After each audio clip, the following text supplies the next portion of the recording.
होली में चली चर चर फटते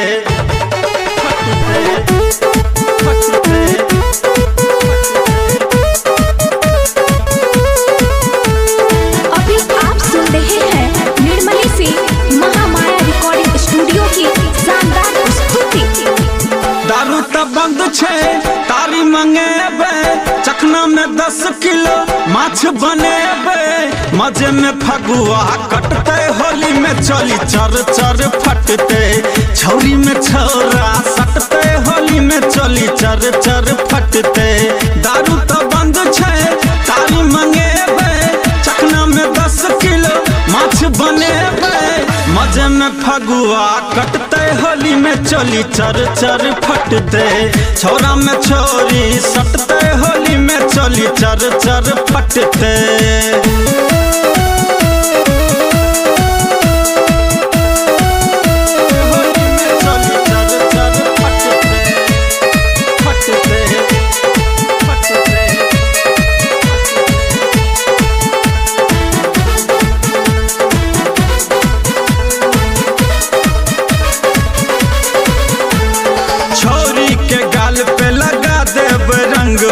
नासान चरते तपीले भंग हो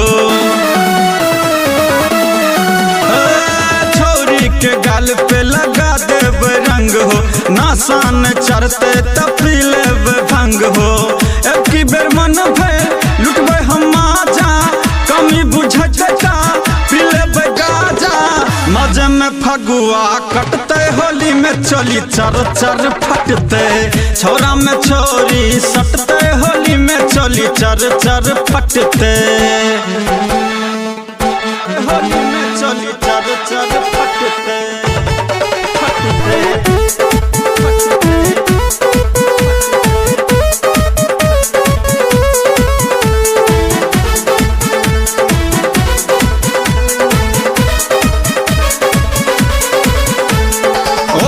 हटा के रंग देवे खरे खारे होली के दिन छे लगे तारे तारे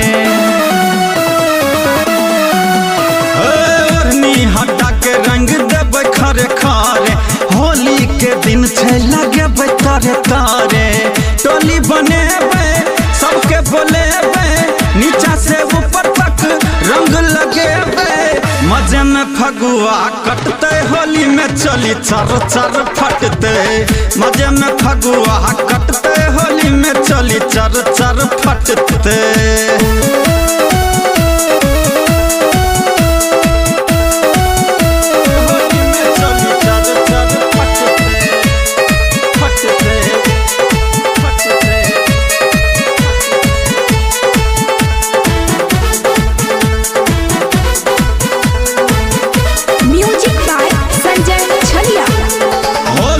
छोरी के नहीं कोनो जोर छे राइटर युगल किशोर लिखने बेजोर छे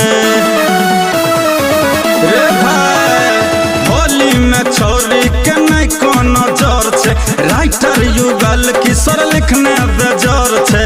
सिंगर जके कोयल रंग लगेते डीजे वाला सब हुरदंग मचेते मजे में फगुआ कटते होली में चली चर चर फटते लभर में लभर सटते होली में चली चर चर फटते।